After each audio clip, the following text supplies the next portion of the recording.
사는 마당에 저 못 쓰는 묵정밭에 벼나마저 심어놓고 가겠습니다. 쫓겨나는 며느리의 입에서 나온 말이라기엔 참으로 이상한 말이었지요. 윤대감댁 맏며느리 연희는 시댁에서 내쫓기는 그날까지 남들 다 버린 갯가 묵정밭에 물기를 트고 푸른 벼를 그득 앉혀놓고 만석 곳간의 열쇠도 폐물함도 다 두고 빈손으로 대문을 나섰습니다. 다만 한 가지 대문턱을 넘기 직전 품속을 한번 여며 쥐는 손길이 있었지요. 그 안에 무엇이 들었는지 그날은 아무도 눈여겨보지 않았습니다.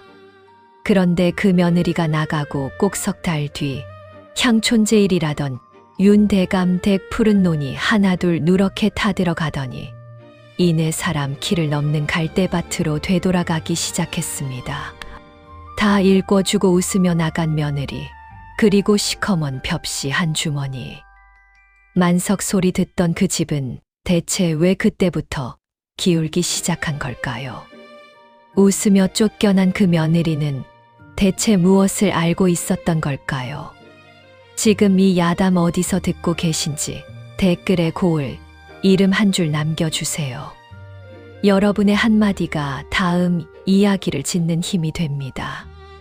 때는 갯바람이 유난히 짜던 어느 늦가을이었습니다.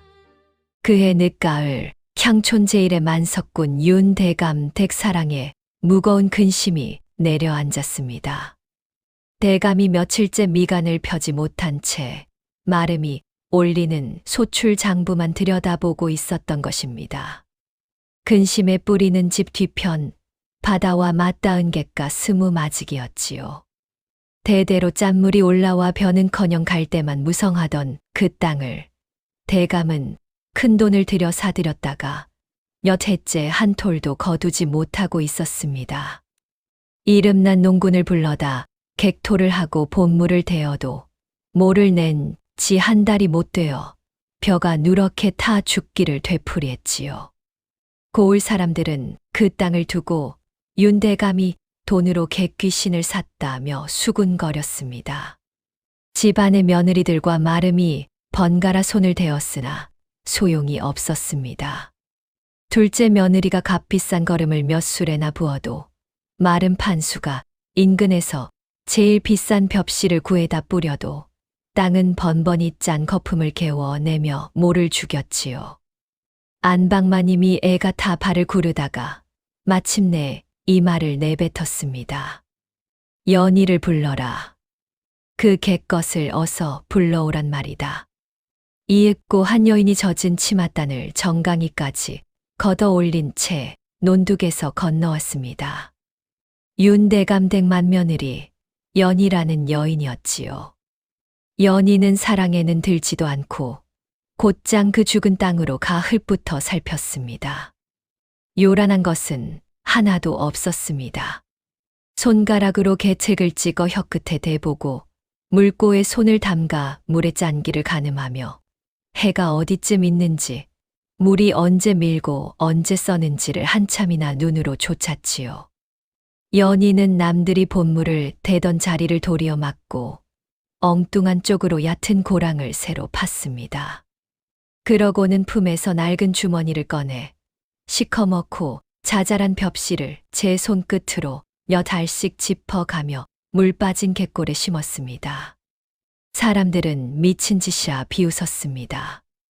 물기를 막고 짠 갯골에 씨를 넣다니 갯것이 결국 대감 땅을 아주 버려놓는다 수군거렸지요.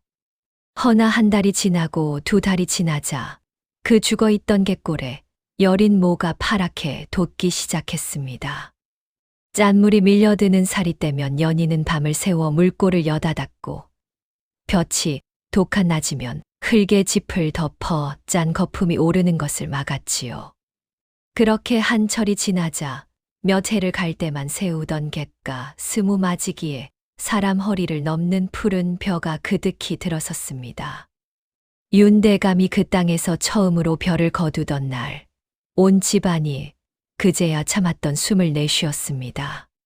셋째 며느리가 도무지 알 수 없다는 듯 물었습니다.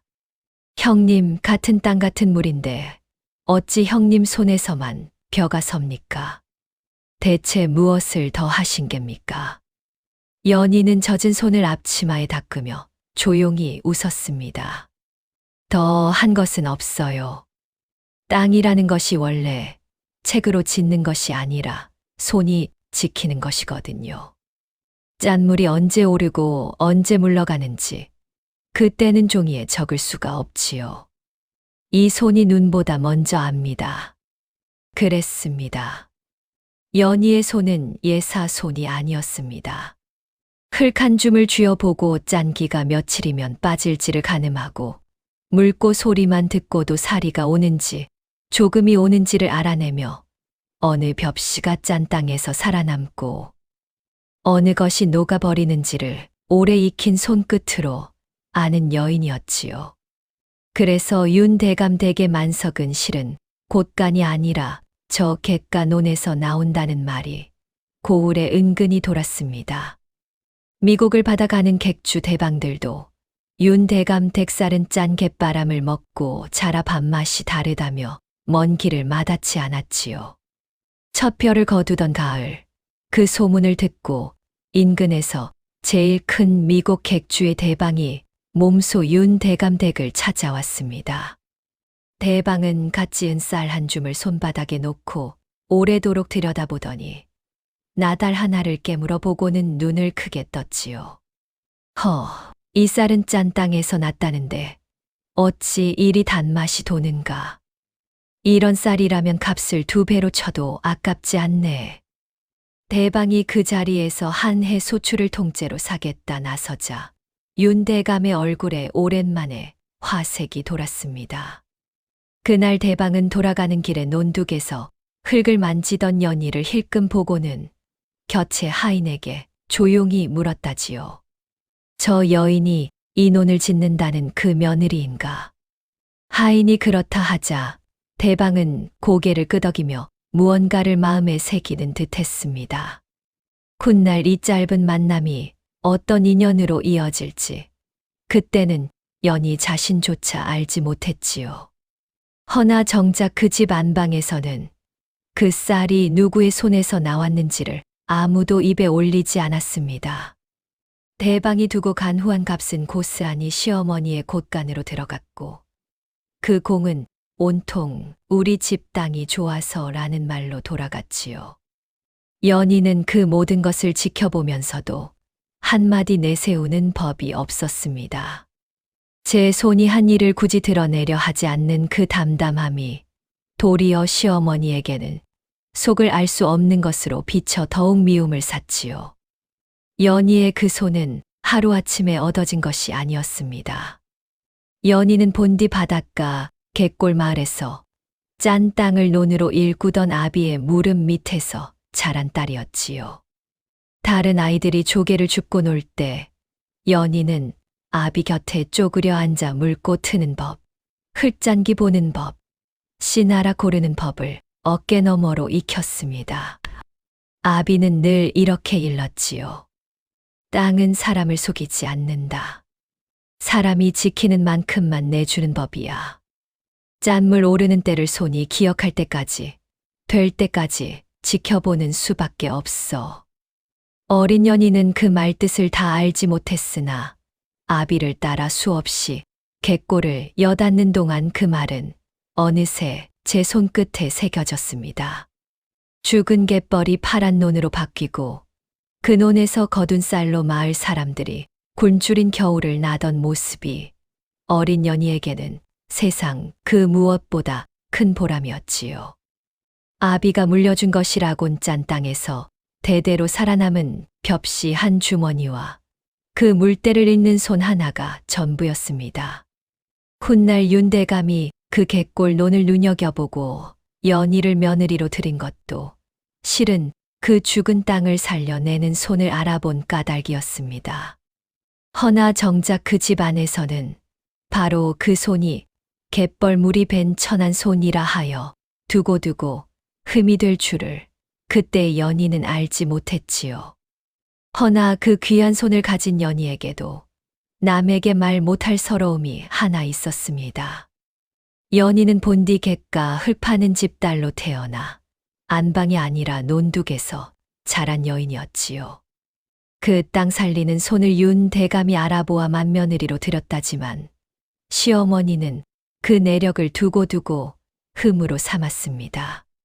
제 아무리 죽은 땅을 살린들 뿌리가 객 것인 것을 어찌 감추겠느냐. 시어머니는 조상 제사상에 올릴 맷살만은 끝내 연희가 거둔 갯논 쌀로 짓지 못하게 했습니다. 천안 갯땅에서 난 쌀로 조상을 매시면 부정이 탄다는 것이었지요. 온 고을이 그 갯논 쌀을 찾아 먼 길을 오는데 정작 제 집 사당 앞에서는 쌀 한 톨 올릴 자격조차 없었던 것입니다. 남편은 그런 아내를 감싸 죽이는커녕 어미의 말이라면 토 하나 달지 못하는 위인이었습니다. 연희가 갯논을 살려온 집안의 살림을 떠받쳐도 그는 그것을 당연한 종의 일처럼 여길 뿐이었지요. 만석군 종가의 곳간은 그 애에도 그득했지만 연희의 마음은 물 빠진 갯벌처럼 헛헛하게 비어갔습니다. 온 고을이 그 손을 우러러도 정작 제 집 담장 안에서는 부엌대기만도 못한 대접을 받는 여인. 사람들은 연희를 복받은 종갓집 맏며느리라 불렀지만 그 복이 실은 얼마나 실인 것인지는 아무도 알지 못했지요. 그리고 그해 겨울 윤대감 댁 사랑방에 마른 판수가 두툼한 농법책 한 권을 끼고 드나들기 시작하면서 연희의 팔자는 아무도 짐작 못한 쪽으로 흘러가기 시작합니다. 마른 판수는 본디 샘에 밝고 이 속에 눈이 밝은 위인이었습니다. 몇 해째 윤대감 댁 전답을 관리하며 뒷주머니를 채워 오던 그는 연희가 갯논을 살려낸 뒤로 속이 편치 않았지요. 그 갯논에서 나는 쌀이 워낙 귀한 값을 받다 보니 대감이 이제는 논의 소출을 낱낱이 챙기기 시작했고 그 바람에 판수가 중간에서 빼먹던 몫이 눈에 띄게 줄었던 것입니다. 판수는 생각했습니다. 저 객건 며느리만 없으면 그리고 저 논을 짓는 법을 제 손에 넣기만 하면 이 집 만석이 통째로 제 소나귀에서 놀아날 것이라고 말이지요. 그 무렵 판수가 어디서 구해왔는지 두툼한 농법책 한 권을 대감 앞에 펼쳐 놓았습니다. 대감마님, 이것이 한양의 이름난 선비가 지은 농서이온데 여기 갯땅에 별을 안 치는 법이 낱낱이 적혀 있사옵니다. 이대로만 하면 굳이 그 손을 빌리지 않고도 얼마든지 갯논을 지을 수 있사옵니다. 대감이 반신반의하며 책장을 넘기는데 과연 물기를 트는 법이며 흙에 재를 섞는 법이 그럴듯하게 적혀 있었지요. 판수는 그 곁에서 은근히 말을 보탰습니다. 실은 갯논이라는 것이 손이 아니라 법으로 짓는 것이옵니다. 저 맏며느리가 무슨 대단한 재주를 부리는 양보이나 알고 보면 다 이 책에 있는 것을 저 혼자 아는 척 감추고 있는 것이지요. 시어머니는 그 말을 누구보다 반겼습니다.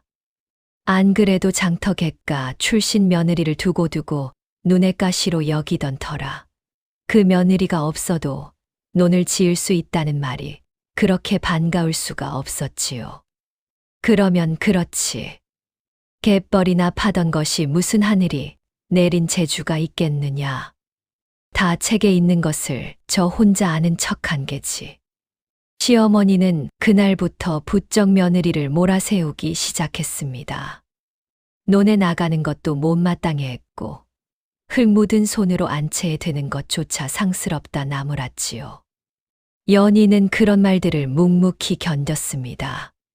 갯논은 여전히 제 손이 아니면 한 철도 못 넘긴다는 것을 알기에 사람들의 비웃음보다도 그 논에 짠물이 오르는 때가 더 무서웠던 것입니다.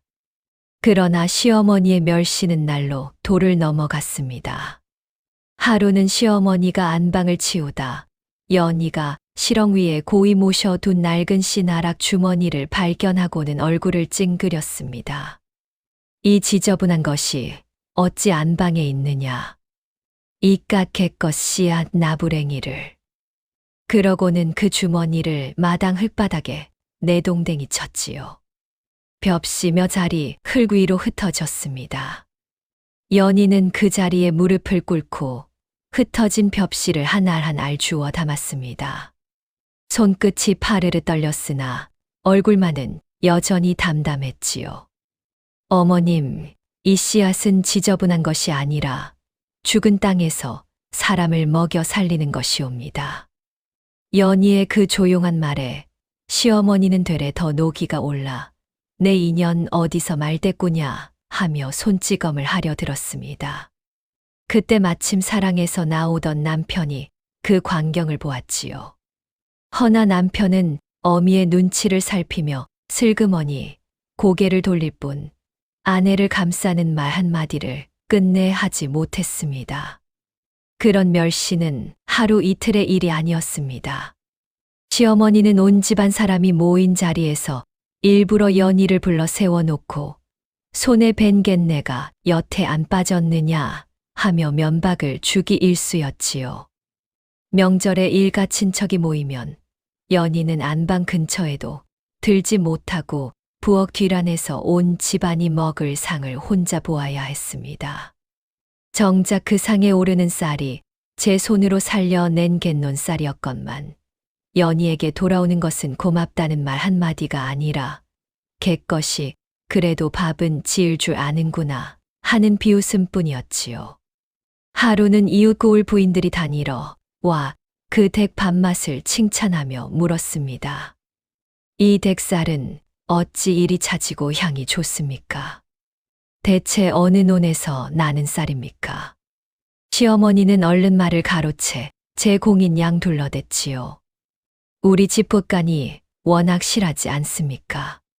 좋은 땅에 좋은 씨를 뿌리니 당연한 게지요. 그 말을 부엌 문틈으로 들은 연희는 아무 말도 하지 않았습니다.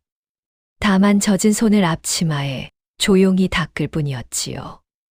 온 고을이 그 손맛을 찾아 먼 길을 오는데 정작 그 손의 임자는 제 이름 석자조차 드러내지 못하는 여인. 그 서러움을 연희는 짠 갯바람에 실어보내며 하루하루를 견뎠습니다. 그날 밤 연희는 흙을 털어낸 씨나락 주머니를 품에 안고 오래도록 잠을 이루지 못했습니다. 그 주머니는 아비가 물려준 마지막 유산이자 짠 땅에서 대대로 살아남은 벽시였지요. 세상 그 어떤 농법책에도 적혀 있지 않은 오직 그 씨앗과 그 씨앗을 다루는 손만이 아는 비밀이 그 안에 담겨 있었습니다. 연희는 조용히 중얼거렸습니다. 아버지, 이 집이 제 손을 쳐나다 하는군요. 그러고는 주머니 속 시커먼 벽시를 손끝으로 가만히 쓸어보았습니다. 남들 눈에는 쭉정이만도 못해 보이는 그 나달이 실은 이 집 만석을 떠받쳐 온 유일한 뿌리라는 것을 아는 이는 오직 연희 자신뿐이었지요. 사람도 씨앗도 그 값을 알아보는 눈이 없으면 아무리 귀한 것도 한낱 흙먼지로 보이는 법입니다. 창밖으로 겨울 갯바람이 짜게 울었습니다. 연희는 그 바람 소리를 들으며 자신에게 남은 날이 그리 길지 않으리라는 것을 어렴풋이 느끼고 있었지요. 해가 바뀌고 다시 봄이 오자 판수와 시어머니의 셈은 한층 노골적이 되었습니다. 판수는 사랑에 들 때마다 대감에게 며느리의 험담을 흘렸지요. 대감마님, 요즘 저 갯논 소출이 예전만 못하다는 말이 돕니다. 맏며느리가 제 친정 쪽으로 쌀을 빼돌린다는 소문도 있고요. 물론 터무니없는 모함이었으나 대감은 병으로 자리에 눕는 날이 잦아지면서 판단이 흐려져 갔습니다. 시어머니는 그 틈을 놓치지 않고 대감을 몰아세웠지요. 저 애가 시집 온 지 5해가 넘도록 아들 하나 못 낳지 않았습니까? 게다가 근본이겠것이라 집안 체면이 말이 아니에요. 이참에 내치고 반듯한 집안에서 새 며느리를 들이는 것이 옳습니다. 판수와 시어머니는 은밀히 뜻을 맞추었습니다. 어느 날 밤 두 사람이 뒷마루에서 소곤거리는 것을 어린 돌금이가 우연히 엿들었지요. 일단 저 갯것을 내치고 나면 저 논과 저 씨앗은 자연히 이 집 것이 됩니다. 저 책대로만 지으면 며느리 없이도 얼마든지 쌀이 나올 것이니 만석 소리는 우리가 듣게 되는 것이지요. 판수의 그 말에 시어머니가 흡족하게 웃었습니다. 그래, 갯것 하나 내치고 이 집 곳간을 통째로 쥐는 게야. 두 사람은 그 밤에 은밀히 셈을 맞추었습니다. 판수가 나직이 계획을 늘어놓았지요. 먼저 갯논 소출을 조금 축내어 며느리가 친정으로 쌀을 빼돌린다는 소문을 냅니다. 그런 뒤 대감마님께 아뢰어 그 죄로 내치면 아무도 뒷말을 못할 것입니다. 며느리가 나가고 나면 저 갯논과 씨앗은 자연히 이대 것이 되고 저 책만 있으면 소출은 예전 그대로일 터. 만석 소리는 여전히 이 댁이 듣되 그 열쇠는 우리 손에 있게 되는 것이지요. 시어머니는 그 치밀함에 무릎을 치며 좋아했습니다. 역시 자네야. 그 갯것이 제 아무리 영악한들 우리 둘을 당하겠는가. 어린 돌금이는 그 말이 무슨 뜻인지 다 알지 못했으나 어쩐지 등이 서늘하여 그 길로 연희에게 달려가 들은 것을 그대로 옮겼습니다. 연희는 돌금이의 머리를 쓰다듬으며 조용히 웃을 뿐이었습니다. 그랬구나. 알려주어 고맙다. 허나 그 웃음 뒤에서 연희의 눈빛은 어느 때보다 서늘하게 가라앉아 있었지요. 이 이야기를 듣는 여러분은 이미 아셨을 것입니다. 판수와 시어머니가 노리는 것이 며느리 한 사람의 축출이 아니라 그 손이 지켜온 논과 씨앗 전부라는 것을 말이지요. 허나 정작 그 집 안에서 자신들이 무엇을 뽑아내려 하는지를 제대로 아는 사람은 아무도 없었습니다. 축출의 명분은 어이없을 만큼 쉽게 만들어졌습니다. 그해 봄 판수는 갯논 한 귀퉁이에 일부러 소출을 축내놓고는 그것을 며느리가 쌀을 빼돌린 증거라 꾸며 대감에게 고했습니다. 병석의 대감은 흐릿한 정신에 그 말을 그대로 믿었고 시어머니는 기다렸다는 듯 축출을 밀어붙였지요. 보십시오, 영감. 갯것을 며느리로 드린 것이 애초의 화근이었습니다. 마침내 대감은 떨리는 손으로 며느리를 내친다는 문서에 손도장을 찍고 말았습니다. 연희가 그 집에 든 지 6해 만의 일이었지요.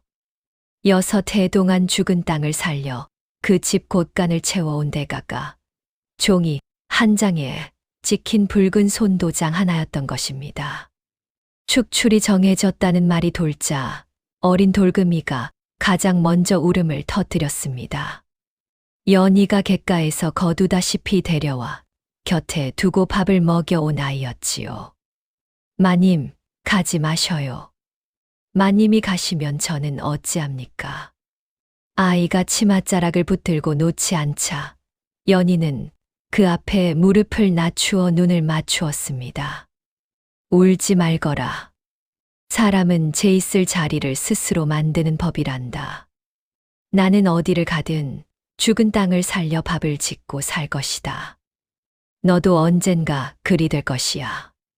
그 담담한 위로에 곁에서 지켜보던 늙은 하인들까지 소매로 눈가를 훔쳤지요.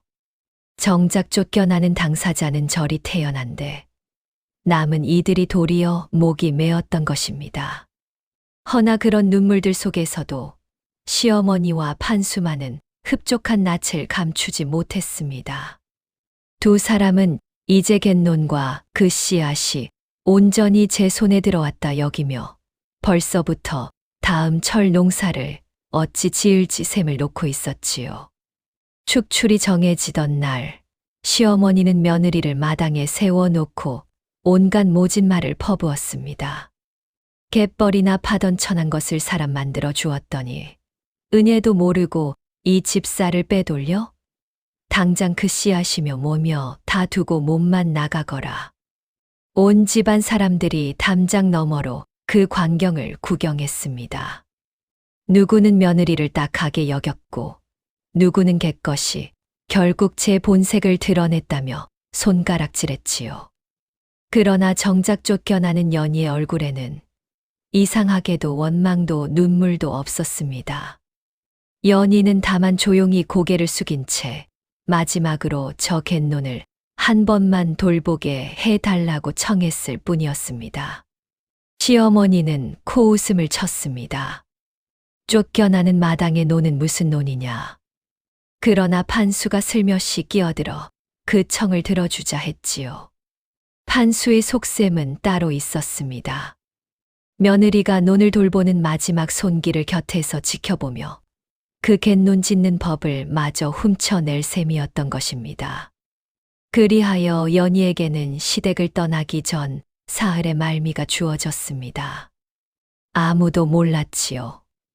그 사흘이 이 집의 운명을 통째로 뒤바꾸어 놓을 사흘이 되리라는 것을 말입니다.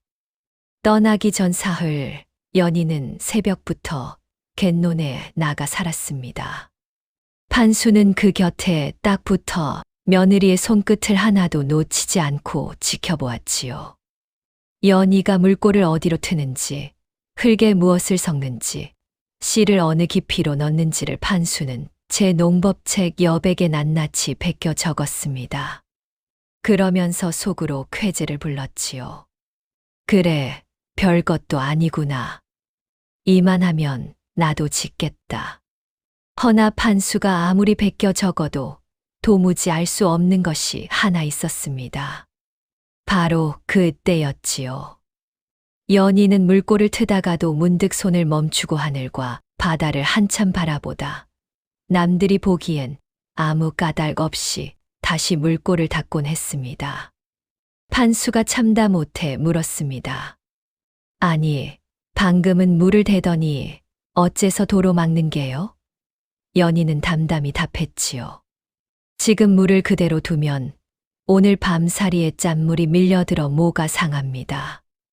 물은 되는 것이 아니라 언제 되고 언제 막느냐가 전부예요. 그때는 종이에 적을 수가 없지요. 그러니 이유는 묻지 마시고 제가 하는 대로만 보아두세요. 판수는 그 말을 흘려들었습니다. 물때 따위가 무슨 대수냐. 책에 적힌 대로 물만 잘 되면 그만이라 여겼던 것이지요. 그 사흘 동안 갯논 건너편에서는 판수가 시켜놓은 다른 소작인들이 연희의 흉내를 내어 똑같이 논을 짓고 있었습니다. 같은 물기를 트고 같은 재를 섞었지요. 그런데 참으로 이상한 일이었습니다. 연희가 손을 댄 논에서는 모가 파랗게 살아나는데 바로 옆 똑같이 지은 논에서는 사흘도 못 가 모가 누렇게 시들어갔습니다. 소작인들이 고개를 갸웃하며 물었습니다. 같은 물, 같은 흙인데 어찌 이댁 논만 사는 겝니까? 연희는 조용히 흙 한 줌을 쥐어 보이며 말했지요. 이 흙은 겉은 같아도 속이 다릅니다. 짠기가 아직 다 빠지지 않은 땅에 물을 잘못 대면 도리어 짠물을 위로 끌어올려 뿌리를 태우지요. 이 땅이 언제 짠기를 개우고 언제 삼키는지를 모르면 아무리 좋은 씨앗도 소용이 없습니다.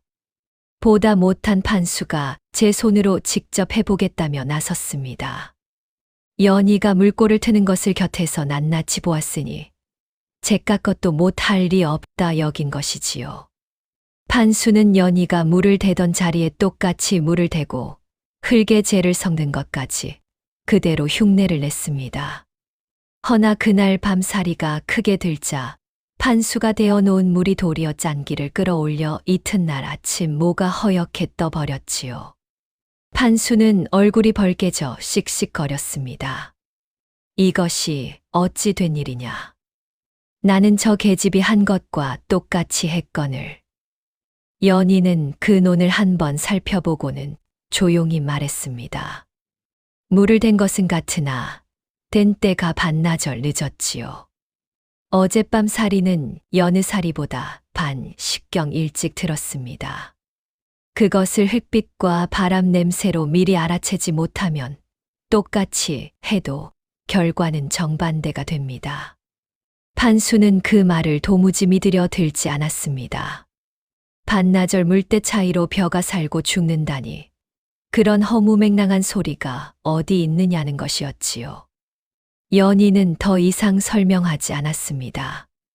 다만 흙 한 줌을 쥐어 판수의 손바닥에 올려놓으며 이렇게만 일렀지요.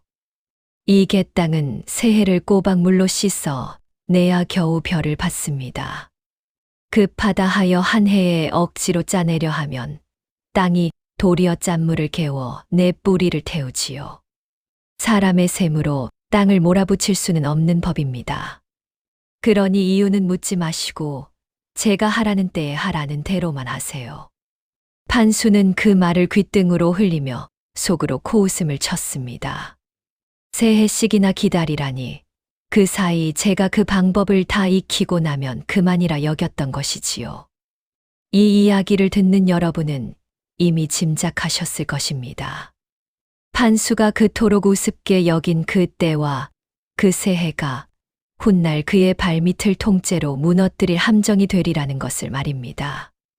그러고는 연희가 품에서 낡은 씨나락 주머니를 꺼냈습니다. 사람들의 눈이 그 주머니로 쏠렸지요.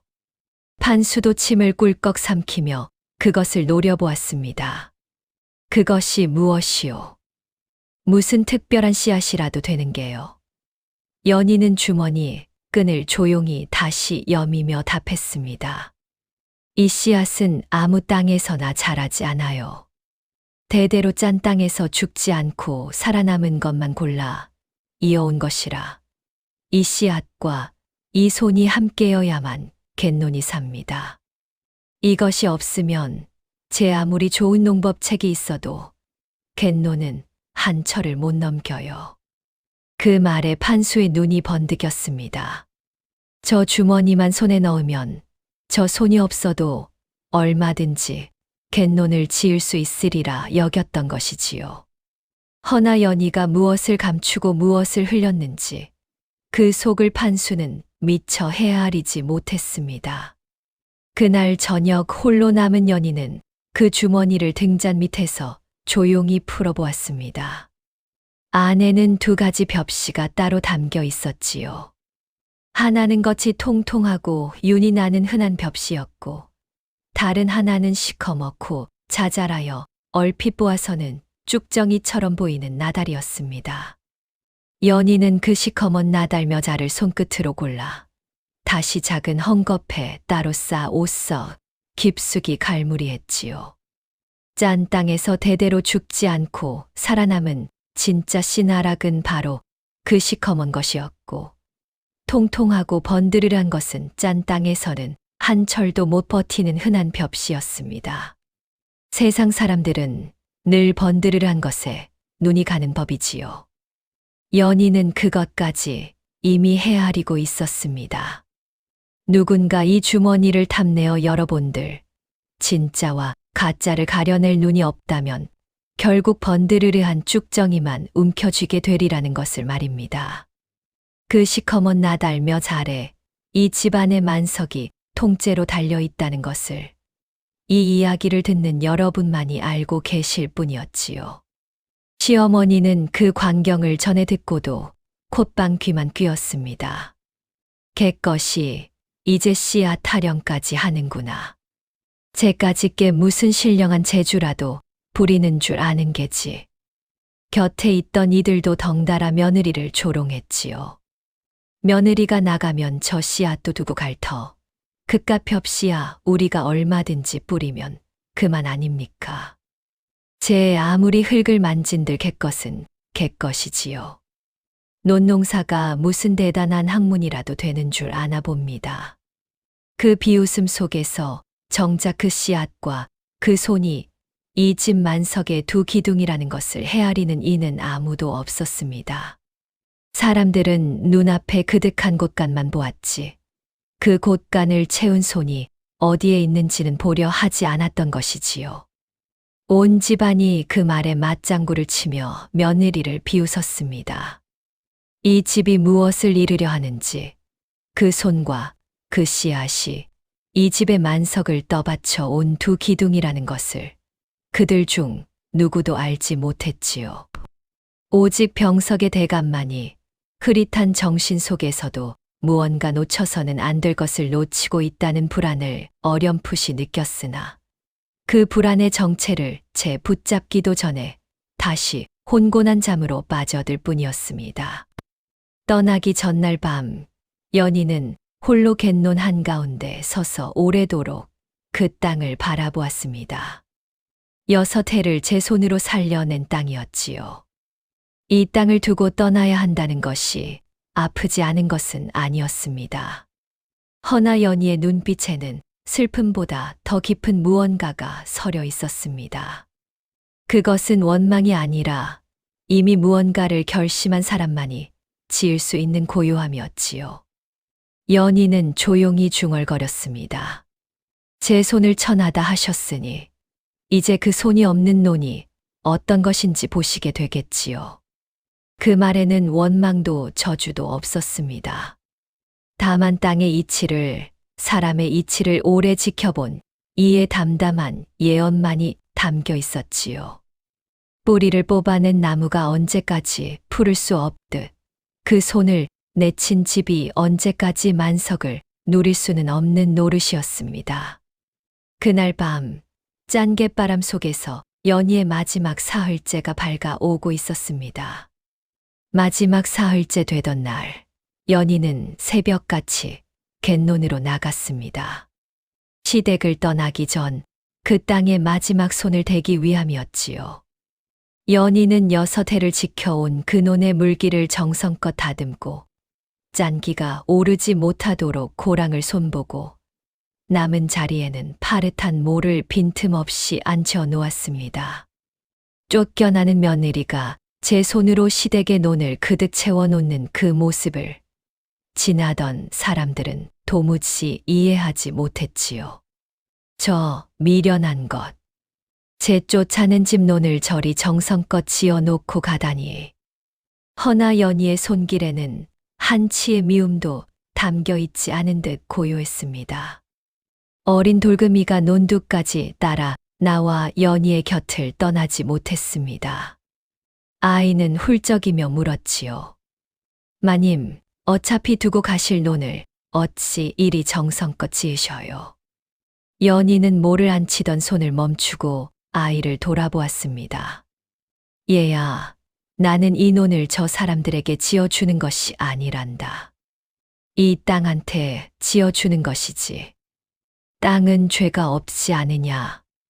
사람이 어리석어 이 땅을 다시 죽이더라도 적어도 내가 떠나는 오늘까지는 이 땅이 푸르게 살아있어야 하지 않겠니? 아이는 그 말뜻을 다 알지 못한 채 고개만 끄덕였습니다. 허나 훗날 그 아이가 자라 제 손으로 갯논을 짓게 되었을 때 비로소 그날 마님의 말이 무엇이었는지를 사무치게 깨닫게 되지요. 논을 지키는 마음이란 미움받는 순간에도 땅 앞에서만은 정직한 것이라는 것을 말입니다. 이 일을 마친 연희는 흙 묻은 손을 씻고 품에서 책 한 권을 꺼내 판수에게 건넸습니다. 이 댁 신세를 진 것이 있으니 제가 아는 것을 여기 적어 두었습니다. 이대로 물을 대고 이대로 씨를 넣으시면 저 없이도 갯논을 지으실 수 있을 것입니다. 판수는 그 책을 받아 들고 입이 한 방만 해졌지요. 그토록 탐내던 갯논 짓는 법이 제 손에 통째로 들어온 셈이었으니까요. 판수는 그 자리에서 책장을 넘겨가며 흡족하게 고개를 끄덕였습니다. 물기를 트는 법, 흙을 다스리는 법이 소상히도 적혀 있었지요. 허나 이 이야기를 듣는 여러분만은 아셔야 할 것이 하나 있습니다. 그 책에 적힌 것은 연희가 정말로 논을 짓던 방법이 아니었습니다. 겉보기에는 그럴듯했으나 정작 가장 중요한 때가 교묘히 어긋나 있었지요. 물을 대야 할 때 막으라 적혀 있고 막아야 할 때 대라 적혀 있었습니다. 그리고 무엇보다 그 책 어디에도 진짜 씨나락에 관한 것은 한 줄도 적혀 있지 않았습니다. 연희는 떠나면서 겉모습만 비슷한 흔한 벽시 한 되박을 광에 남겨두었고 대대로 이어온 진짜 씨나락은 낡은 주머니에 싸 제품에 고이 넣었지요. 그것이 6해를 멸시받고 끝내 쫓겨나는 여인이 스스로 둔 첫수였습니다. 연희가 그 책을 그렇게 지은 데에는 까닭이 있었습니다. 판수가 그 갯론을 탐내는 눈빛을 연희는 진작에 읽고 있었지요. 판수는 어차피 제 손으로 짓지 못하면서도 남의 재주를 훔쳐 만석을 넘볼 자였습니다. 그런 자에게 진짜 방법을 알려준다 한들 그것을 제대로 지킬 리 없었지요. 그래서 연희는 도리어 그가 믿고 딸을 그럴듯한 헛것을 손에 쥐어준 것입니다. 사람이 제 욕심에 눈이 멀면 참된 것보다 제 귀에 단 것을 더 굳게 믿는 법이니까요. 연희는 알고 있었습니다. 판수가 그 책을 금과 옥조로 여기며 그대로 따를수록 그 갯노는 더 빨리 갈대밭으로 돌아가리라는 것을 말이지요. 남을 해치려는 손이 아니라 제 자리를 스스로 지키려는 손이었습니다.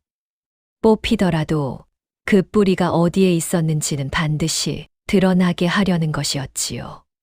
시댁 대문을 나서기 전 연희는 시어머니에게 곱게 절을 올렸습니다. 그동안 거두어 주셔서 고마웠습니다. 부디 강령하십시오. 시어머니는 그 절을 받는 둥 마는 둥 고개를 돌렸지요. 어서 가기나 해라. 객것은 객것에게로 돌아가는 법이니. 연희는 조용히 일어나 논둑에서 마지막으로 한번 그 푸른 논을 돌아본 뒤 웃으며 대문을 나섰습니다. 그 며느리는 만석곳간의 열쇠도 폐물함도 다 두고 빈손으로 대문을 나섰습니다. 다만 한 가지 대문턱을 넘기 직전 품속을 한번 여며 쥐는 손길이 있었지요. 시댁을 나선 연희가 곧장 향한 곳은 뜻밖에도 미국을 받아 가던 객주 대방의 거처였습니다. 연희는 대방에게 조용히 말했지요. 머지않아 윤대감 대깻논쌀을 구하지 못하실 날이 올 것입니다. 그때가 오거든 저를 찾아주십시오. 저는 다시 객가로 갑니다. 대방은 그 말뜻을 이내 알아들었습니다. 그 갯논의 진짜 임자가 누구인지 그 쌀의 근원이 어디에 있는지를 일찍이 알아본 사람이었으니까요. 대방은 잠시 고민하다 조용히 고개를 저었습니다. 내가 지금 저 댁에 달려가 이 사실을 일러 바치면 그것은 내가 자네를 살려주는 것이지 자네가 사는 것이 아니네. 자네 손으로 다시 석해. 그래야 그 논도 그 이름도 온전히 자네 것이 되는 걸세. 연희는 그 말에 깊이 고개를 숙였습니다. 조력이란 때로 손을 내미는 것이 아니라 지켜보아 주는 것임을 두 사람은 알고 있었지요. 대방이 지금 당장 나서서 윤 대감 댁의 잘못을 바로잡아 준다면 연희는 다시 그 집으로 불려 들어가 예전처럼 객것 소리를 들으며 논이나 짓는 신세로 돌아갈 뿐이었습니다. 허나 스스로의 손으로 새 땅을 일구어 세상이 먼저 그 손을 찾게 만든다면 그때는 누구도 연희를 함부로 대할 수 없게 되는 것이지요. 대방은 그것을 알기에 일부러 손을 거둔 것이고 연희는 그 마음을 알기에 그 뜻을 받든 것이었습니다. 돌아 나오는 길, 연희는 옛 친정마을로 통하는 개뚝을 홀로 걸었습니다. 물이 빠진 갯벌 위로 개들이 분주히 오갔고 멀리 파도가 짠내를 실어왔지요. 어릴 적 아비의 손을 잡고 수없이 오갔던 그 길이었습니다. 연희는 문득 걸음을 멈추고 품속의 씨나락 주머니를 꺼내 손바닥에 벽시 여자를 굴려보았습니다. 시커멓고 자잘한 아무 값어치도 없어 보이는 그 나달들. 허나 그 안에는 아비와 아비가 짠 땅에서 죽지 않고 살아남은 것만 골라 이어온 몇 대의 세월이 담겨 있었지요. 아버지, 이 씨앗이 저를 다시 살리는군요. 연희는 그 나다를 도로 주머니에 담아 품에 꼭 여미고는 다시 걸음을 옮겼습니다. 그 뒷모습은 쫓겨난 여인의 것이라기보다 제 땅을 찾아 돌아가는 사람의 것이었지요. 그렇게 연희는 짠 갯바람을 등지고 제 고향 갯가로 걸음을 옮겼습니다. 품속에는 아비가 물려준 씨 나락한 주머니, 그리고 6해를 짠 땅에서 별을 세워 낸 2손이 전부였지요. 남들 눈에는 빈손으로 쫓겨난 가엾은 여인이었으나 실은 그 2손과 그 한 주머니가 만석군의 운명을 통째로 쥐고 있다는 것을 그때는 아무도 알지 못했습니다. 연희가 떠나고 얼마 지나지 않아 윤대감 댁갯논에는 판수가 주인 노릇을 하기 시작했습니다. 판수는 연희가 남긴 그 책을 성경책처럼 끼고 다니며 소작인들을 부려 책에 적힌 대로 논을 지었지요. 책에 물을 대라 적힌 날에는 물을 대고 막으라 적힌 날에는 물을 막았습니다. 광에 남은 벽씨를 꺼내 뿌리며 판수는 큰 소리를 쳤습니다. 보아라, 그 갯것이 무슨 대단한 재주가 있는 줄 알았더니 다 이 책에 있는 것이었느니라. 이제 그 손 없이도 우리가 만석을 지으리라. 처음 얼마가는 그럴듯해 보였습니다. 모는 심어졌고 논에는 물이 찰랑였지요. 허나 봄이 지나 여름으로 접어들면서 이상한 일이 벌어지기 시작했습니다. 사리가 크게 드는 밤이면 짠물이 논으로 스며는데 책에는 그때 물을 대라 적혀 있어 판수는 그대로 물을 댔습니다. 그러자 데어놓은 물이 도리어 땅속의 짠기를 위로 끌어올렸지요. 며칠 못 가 파랗던 모가 밑동부터 누렇게 뜨기 시작했습니다. 소작인 하나가 다급히 아뢰었지요. 마름 얼은 모가 다 타 죽습니다. 아무래도 물때가 잘못된 듯합니다. 판수는 버럭 화를 냈습니다. 책에 적힌 대로 했거늘 무슨 소리냐. 내 놈들이 게을러 그런 게지. 그날 밤 판수는 도무지 잠을 이루지 못하고 등불을 든 채 논둑으로 나갔습니다. 달빛 아래 논을 살피던 판수는 그만 소름이 돋고 말았지요. 낮에는 멀쩡해 보이던 흙 위로 밤이 깊어지자 허연 소금기가 서리처럼 배어 올라오고 있었던 것입니다. 짠물은 사람 눈에 보이지 않는 밤을 골라 땅 밑에서 소리 없이 기어올라 벼의 뿌리를 갉아먹고 있었지요. 판수는 다급히 책을 뒤적여 그 밤에 무엇을 해야 하는지를 찾았으나 책에는 그저 물을 넉넉히 대라는 말만 적혀 있을 뿐이었습니다. 판수가 그대로 물을 더 대자 이튿날 아침 노는 어제보다 곱절이나 더 허옇게 죽어 있었지요. 그제야 판수는 연희가 어째서 한밤중에도 묽고 곁을 떠나지 못하고 밤을 새웠는지를 어렴풋이 알 것 같았습니다. 허나 안다 한들 소용이 없었지요.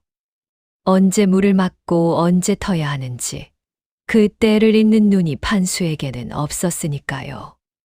날이 갈수록 판수는 초조해졌습니다. 소작인들을 다그쳐 밤낮으로 물을 대고 빼기를 되풀이했으나 물때를 모르고 손을 대니 하는 족족 어긋났지요. 어떤 날은 물을 너무 일찍 빼 모가 목이 말라 시들었고 어떤 날은 너무 늦게 빼 짠물의 뿌리가 되었습니다. 노는 마치 살아있는 짐승처럼 서투른 손길을 번번이 비웃으며 별을 죽여갔지요. 판수는 그제야 연희가 남긴 책을 다시 펼쳐보다 문득 등골이 서늘해졌습니다. 그 책에 적힌 물때가 자신이 낮에 곁에서 지켜본 며느리의 손길과 어딘가 미묘하게 어긋나 있다는 것을 뒤늦게 알아챈 것이지요. 허나 무엇이 어떻게 어긋났는지는 도무지 짚어낼 수가 없었습니다. 판수가 손에 쥔 것은 참된 방법이 아니라 참된 것처럼 보이는 껍데기였으니까요. 허나 노는 판수의 호통을 듣지 않았습니다. 짠물은 밤마다 스멀스멀 올라왔고 벼는 하루가 다르게 말라 죽어갔지요.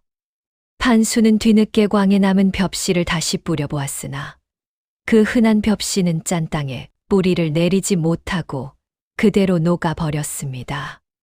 판수는 그제야 등골이 서늘해졌습니다. 연희가 남긴 책을 아무리 뒤져도 짠물이 오를 때 어찌하라는 진짜 방법도 그 죽지 않는 씨앗에 관한 것도 어디에도 적혀 있지 않았던 것이지요. 판수는 그때 비로소 깨달았습니다. 자신이 그토록 애써 베껴 적은 것이 실은 껍데기뿐인 헛것이었다는 것을 말입니다. 그해 가을 향촌제일이라던 윤대감 댁갯논 스무 마지기에서는 쌀 한 톨 거두지 못했습니다. 파랗던 논은 다시 사람 키를 넘는 갈대밭으로 돌아갔고 짠 거품이 허옇게 낀 흙에서는 비린 갯내만 올라왔지요. 소출이 끈 기자곶간이 비기 시작했고 그 귀하던 갯논 쌀을 받아 가던 객주들의 발길도 하나둘 끊겼습니다. 윤대감 댁쌀이 예전 같지 않다는 말이 돌더니 이내 그 댁쌀은 이제 없다는 말로 바뀌었지요. 만석을 자랑하던 대상단의 미국 거래가 그렇게 한철 만에 무너져 내리기 시작했습니다. 일찍이 2배 값을 치르겠다던 그 큰 객주 대방도 이번에는 쌀 한 가마를 보고는 고개를 저었습니다. 이건 예전 그 쌀이 아닐세. 짠내가 베어 밥을 지어도 쓴맛이 도니 이런 것은 받을 수가 없네. 대방이 발기를 돌리자 그를 따라 다른 객주들도 하나둘 등을 돌렸지요. 곳간에 쌀이 없으니 소작인들에게 세경을 줄 길이 없었고 세경을 못 받은 소작들은 하나둘 다른 집으로 떠나갔습니다. 그 많던 일손이 빠지자 남은 논마저 돌볼 사람이 없어 윤대감 댁의 살림은 눈덩이처럼 무너져 내렸지요. 시어머니는 그제야 다급해졌습니다. 판수를 불러 세워놓고 내가 며느리 없이도 논을 짓는다 하지 않았느냐 하며 다그쳤으나 판수라고 뾰족한 수가 있을 리 없었지요. 판수는 연희가 남긴 그 책을 다시 처음부터 끝까지 뒤졌으나 죽어가는 논을 되살릴 방도는 어디에도 없었습니다. 오히려 책대로 할수록 논은 더 빨리 갈대밭으로 돌아갈 뿐이었지요. 시어머니와 판수는 그제야 어렴풋이 깨닫기 시작했습니다. 저들이 내친 그 객건 며느리의 손이 실은 이 집안을 통째로 떠받치고 있던 단 하나의 기둥이었다는 것을 말입니다. 허나 이미 그 기둥은 이 집을 떠난 뒤였지요. 병석의 대감은 그 소식을 듣고 자리에서 벌떡 일어나려다 도로 쓰러졌습니다. 갯논이 어찌 되었다고. 그제야 대감의 흐릿하던 정신에 한 가지 사실이 또렷하게 떠올랐습니다. 그 만석이 실은 곳간에서 나온 것이 아니라 쫓아낸 그 며느리의 손끝에서 나왔다는 것을 말이지요. 대감은 떨리는 목소리로 물었습니다. 그 아이는 지금 어디에 있느냐? 허나 아무도 그 물음에 답하지 못했습니다. 객것이라 손가락질하며 내쫓은 그 며느리가 어디로 갔는지 이 집안 사람 누구도 관심을 두지 않았던 까닭이었지요. 대감의 병세는 그 뒤로 눈에 띄게 깊어갔습니다. 곳간이 비어가는 소리를 자리에 누운 채로 들어야 하는 것이 대감에게는 무엇보다 견디기 힘든 노릇이었지요. 대감은 이따금 헛것을 보듯 허공에 대고 중얼거렸습니다. 그 아이의 손이 이 집을 먹여 살렸거늘. 내가 어리석어 그것을 몰랐구나. 곁을 지키던 시어머니는 그 말이 제 탓을 하는 것 같아 낯을 붉혔으나 이제와 물을 수 있는 일은 아무것도 없었지요. 한때 향촌제일이라 불리던 그 집 사랑에는 이제 약탕관 끓는 소리와 대감의 힘없는 한숨만이 오갈 뿐이었습니다. 만석의 곳간도 새도 높던 대감의 기침 소리도 그 객건 며느리의 손 하나가 빠지자 이토록 허망하게 무너져 내리고 있었던 것입니다. 윤대감 댁이 무너져 가던 바로 그 무렵 뜻밖의 소문 하나가 고을에 퍼지기 시작했습니다. 바닷가 어느 버려진 갯벌에 죽은 땅을 파란 옥답으로 되살린 여인이 나타났다는 것이었지요. 사람들이 몰려가 보니 몇 해를 갈 때만 무성하던 그 갯벌에 사람 허리를 넘는 푸른 벼가 그득히 들어서 있었습니다. 그리고 그 논둑에서 흙 묻은 손을 씻고 있는 이는 다름 아닌 윤 대감 댁에서 쫓겨난 맏며느리 연이었습니다. 연이가 그 갯벌을 옥답으로 일구기까지의 일은 결코 하루아침의 요행이 아니었습니다. 고향에 돌아온 연이는 마을에서 가장 버림받은 갯벌 한 떼기를 얻어 다시 맨손으로 그 짠 땅과 씨름하기 시작했지요. 사리가 드는 밤이면 어김없이 물고 곁에서 밤을 새웠고 볕이 독한 낮이면 흙의 짚을 덮어 짠 거품을 다스렸습니다. 마을 사람들은 처음엔 그 여인을 두고 만석군 집에서 쫓겨난 갯것이 또 헛수고를 한다며 혀를 찼지요. 허나 한 철이 지나고 두 철이 지나자 갈 때만 무성하던 그 갯벌에 파란 모가 돋고 이내 사람 허리를 넘는 벼가 물결치기 시작했습니다. 그제야 사람들은 알았습니다. 그 여인의 손이 닿으면 죽은 땅도 살아난다는 것을 말이지요. 연희는 제 고향 갯가로 돌아와 아비가 물려준 씨나락과 그 두 손으로 또 하나의 죽은 땅을 살려낸 것이었습니다. 소문을 들은 객주 대방들이 앞다투어 그 갯벌로 찾아왔지요. 그 가운데는 일찍이 연희가 얼굴을 익혀두었던 그 대방도 있었습니다. 대방은 연희의 손을 덥석 잡으며 말했지요. 내 이럴 줄 알았네. 그 쌀은 논에서 나는 것이 아니라 자네 손에서 나는 것이었어. 윤대감 댁갯논이 도로 갈대밭이 되었다는 소문이 바다하네. 이제 이 고을 갯논 쌀은 오직 자네에게만 있는 셈이지. 그날로 객주들은 연희의 쌀을 서로 받아가려 값을 다투었고 연희의 갯논 쌀은 예전 윤대감 댁쌀보다도 귀한 대접을 받게 되었습니다. 어떤 객주는 아직 벼가 여물기도 전에 미리 값을 치르겠다 나섰고 어떤 객주는 그 쌀만 받을 수 있다면 백기를 마다치 않겠다 했지요. 연희는 그 가운데 누구에게도 함부로 넘기지 않고 오직 그 쌀의 값을 참되게 아는 이에게만 곳간을 열었습니다. 재물을 조차 몰려든 자들이 아니라 그 손의 값을 알아본 이들과만 손을 잡았던 것이지요. 연희는 알고 있었습니다. 땅도 사람도 그 참됨을 알아보는 이 곁에서만 오래가는 법이라는 것을 말입니다. 한편 윤대감 댁에서는 뒤늦게 발등에 불이 떨어졌습니다. 판수가 지은 논은 완전히 못쓰게 되었고 곳간은 바닥을 드러냈으며 거래처는 모두 등을 돌렸지요. 그제야 시어머니는 자신들이 무엇을 내쫓았는지를 뼈저리게 깨달았습니다.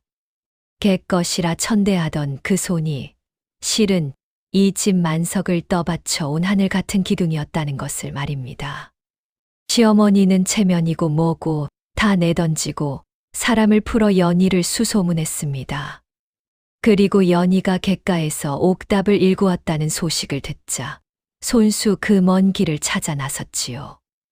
연희의 갯논 앞에 이른 시어머니는 예전에 그 섯을 펄었던 모습은 온데간데 없이 초췌한 몰골이었습니다. 시어머니는 연희의 손을 붙잡고 사정했지요. 얘야, 내가 잘못했다. 다시 우리 집으로 돌아와 다오. 그 갯논만 예전처럼 지어주면 내 무엇이든 하마. 연희는 그 손을 조용히 내려다보았습니다. 그러고는 담담히 답했지요. 어머님, 땅은 사람을 속이지 않습니다. 사람이 지키는 만큼만 내주는 법이지요. 그 논이 갈대밭으로 돌아간 것은 제가 떠났기 때문이 아니라 그 손을 천하다 내치신 까닭입니다. 이미 지나간 물때는 되돌릴 수가 없어요. 그 말에 시어머니는 아무런 대꾸도 하지 못한 채 고개를 떨굴 뿐이었습니다. 6해를 갯것이라 손가락질하며 종부리듯 하던 그 며느리 앞에서 이제는 도리어 고개를 들지 못하는 처지가 된 것이지요. 시어머니는 무거운 걸음으로 그 갯논을 돌아 나오며 몇 번이고 뒤를 돌아보았습니다. 파랗게 물결치는 그 논이 한때 제 집 뒷란에 있던 바로 그 논과 어찌 그리도 똑같은지. 그러나 이제 그 논은 제 것이 아니었고 그 손도 제 며느리가 아니었지요. 그 소식은 이내 온 고을에 퍼졌습니다. 사람들은 저마다 혀를 찼지요. 갯것이라 내쫓더니 그 갯것이 없어 만석이 무너졌구나. 제 손으로 복을 차내고 화를 불렀으니 누구를 원망하랴. 한때 윤대감 댁소슬대문 앞에서 굽신거리던 이들이 이제는 그 집을 두고 이러쿵저러쿵 입방아를 찧었습니다. 반면 갯가에서 죽은 땅을 살려 낸 연희의 이야기는 사람들 사이에서 두고두고 회자되는 미담이 되었지요. 같은 손을 두고 한 집은 천하다 내쳐 무너졌고 세상은 귀하다 우러렀으니 그 손의 값을 끝내 알아보지 못한 것이 누구의 어리석음이었는지는 이제 온 고을이 알게 된 셈이었습니다. 이 이야기를 듣는 여러분은 이미 아셨을 것입니다. 연희가 쫓겨나던 그날 웃으며 나설 수 있었던 까닭을 말이지요.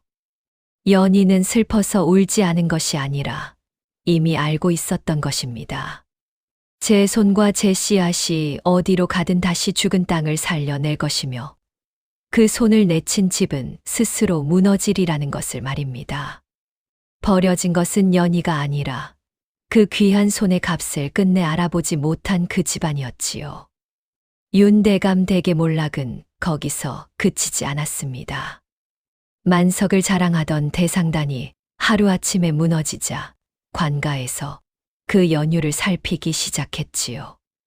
그 실마리를 푼 것은 뜻밖에도 일찍이 연희가 얼굴을 익혀두었던 그 객주 대방이었습니다. 대방은 관가에 나아가 그간의 사정을 소상히 아뢰었지요. 그 댁살은 본디만 며느리의 손에서 났사온데 그 며느리가 없는 죄로 쫓겨난 뒤로 쌀이 끊겼습니다. 헌데 그 며느리를 내친 명분이라는 것이 아무래도 석연치가 않으니 그 말음을 한번 캐어보시지요. 그 한마디의 관가가 마른 판수를 잡아들여 문초하니 그동안 저지른 짓들이 본물 터지듯 낱낱이 드러난 것입니다. 연희가 떠나기 전 대방에게 심어둔 그 한마디가 마침내 이렇게 돌아온 셈이었지요.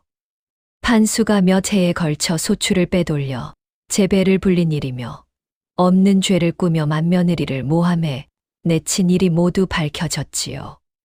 원님은 판수를 잡아들여 엄히 문초한 끝에 이렇게 판결했습니다.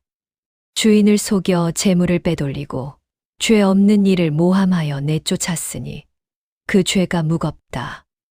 곤장 50대에 처하고 그간 빼돌린 것을 모두 토해 내게 하라. 형틀에 묶인 판수는 곤장이 내리칠 때마다 살려달라 비명을 질렀으나 구경 나온 고을 사람들 가운데 그를 딱하게 여기는 이는 하나도 없었습니다. 도리어 남의 재주를 훔쳐 만석을 넘보더니 꼴 좋다며 손가락질을 할 뿐이었지요. 곤장 50대를 맞은 판수는 반죽음이 되어 관아 문 밖으로 내쳐졌습니다.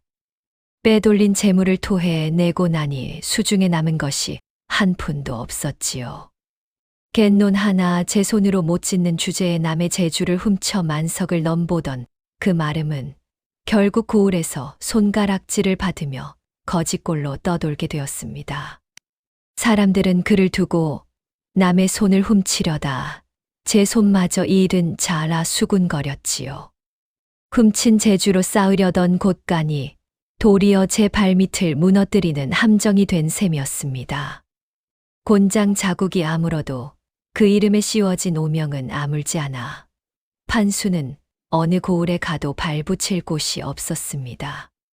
남의 논을 넘보던 그 눈과 남의 재주를 베끼던 그 손으로는 끝내 제 밥 한 그릇도 짓지 못했지요. 세상은 그렇게 제가 지은 대로 거두게 하는 법이었습니다. 한편 그 모든 광경을 멀찍이서 지켜보던 이가 있었으니 다름 아닌 연희의 남편이었습니다. 그는 어미의 말에 눌려 끝내 아내를 감싸지 못한 채 그 참혹한 몰락을 두 눈으로 지켜보아야 했지요.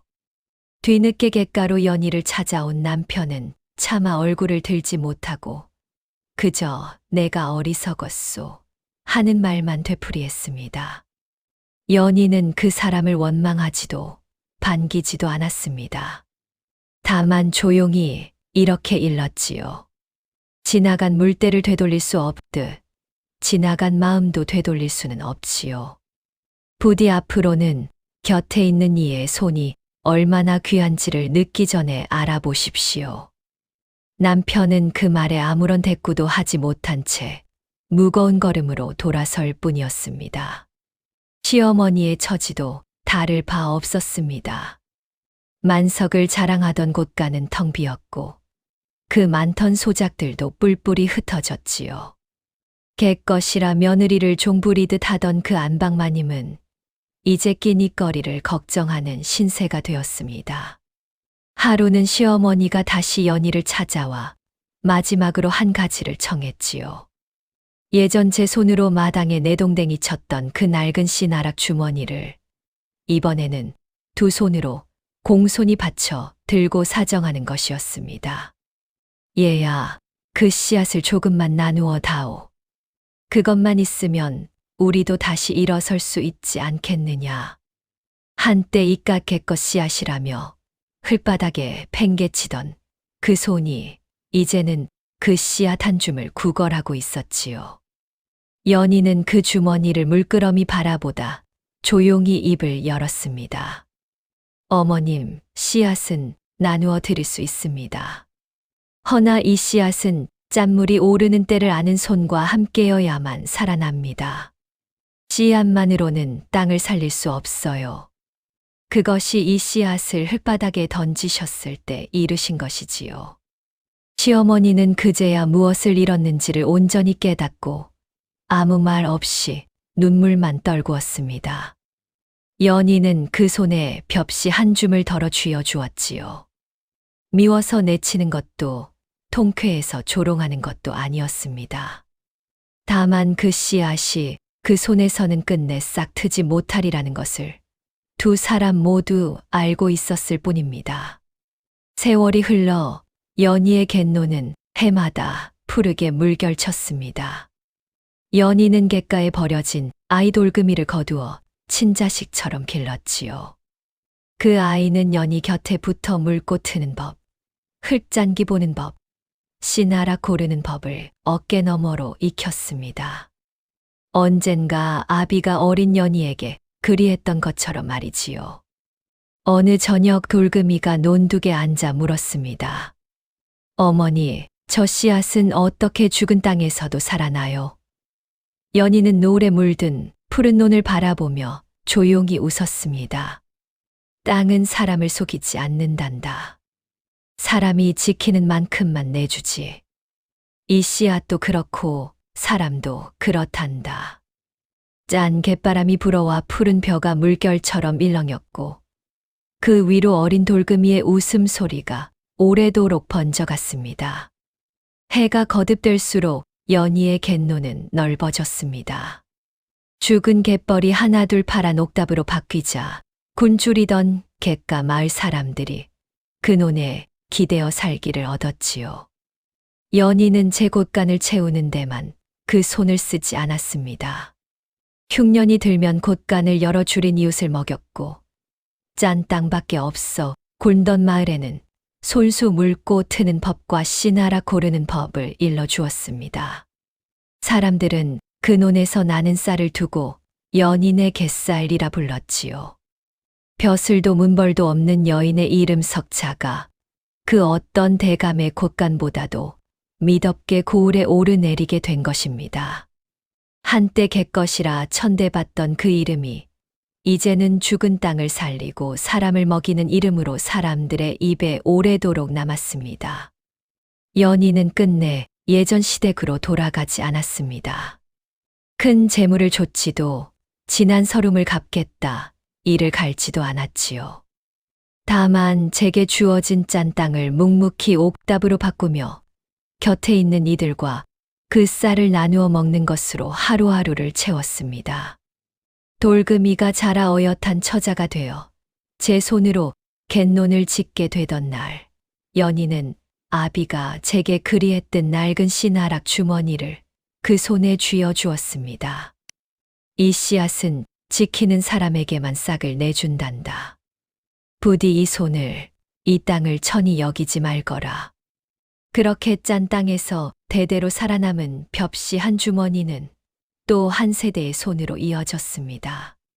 세월이 더 흐른 어느 가을, 그 큰 미국 객주의 대방이 백발이 성성한 노인이 되어 연희의 갯논을 다시 찾아왔습니다. 대방은 황금빛으로 물든 너른 논을 한참이나 바라보다 나직이 입을 열었지요. 내 평생 곡식을 사고 팔며 살았네만 죽은 갯벌을 이리 너른 옥답으로 바꾸어 놓은 손은 자네 말고는 본 적이 없네. 그 옛날 윤대감 댁 논둑에서 처음 자네를 보았을 때 나는 이미 알았지. 저 손이 있는 곳에 쌀이 있고 사람이 산다는 것을 말일세. 연희는 그 말에 조용히 웃으며 대방에게 갓지은 밥 한 그릇을 지어 올렸습니다. 짠 갯바람을 먹고 자란 그 쌀로 지은 밥에서는 여전히 은은한 단내가 올라왔지요. 대방은 그 한술을 뜨고는 눈을 지그시 감았습니다. 그래, 이 맛이야. 이 맛은 곶간에서 나는 것이 아니라 사람에게서 나는 것이지. 연희는 큰 부자가 되었으나 끝내 담장 높은 기와집을 짓지도 논문서를 산더미처럼 쌓지도 않았습니다. 다만 죽은 땅을 살려 쌀을 거두고 그 쌀로 줄인 이웃을 먹이며 곁에 둔 아이에게 그 손을 물려주는 것으로 만족했지요. 사람들이 그 까닭을 물으면 연희는 늘 이렇게 답했습니다. 재물은 물때와 같아서 움켜쥐려 하면 손가락 사이로 다 빠져나가지요. 허나 사람을 살리는 손은 아무도 빼앗지 못합니다. 나는 그 손 하나면 어디서든 다시 일어설 수 있으니 그것이 만석보다 든든한 곶간이지요. 버려진 갯가에서 태어나 죽은 땅을 살려내고도 천하다 내쳐졌던 여인. 허나 그 여인은 남의 손에 기대어 일어선 것이 아니라 제 두 손과 제 씨앗으로 다시 제 땅을 일구어냈습니다. 세상이 천하다 내던진 그 손이 실은 죽은 땅을 살리고 사람을 먹이는 가장 귀한 손이었던 것이지요. 사람의 값은 겉모습이나 근본에 있는 것이 아니라 그 손이 무엇을 살려내느냐에 있음을 이 예시야기는 조용히 일러주고 있습니다. 어쩌면 우리 곁에도 천하다 여겨 미처 알아보지 못한 귀한 손이 있는지도 모를 일이지요. 오늘 밤 이 이야기가 어느 고을에 닿았는지 댓글로 한 줄 남겨주시고 다음 야담에서 또 뵙겠습니다. 오늘도 편안한 밤 되시고 부디 강령하십시오.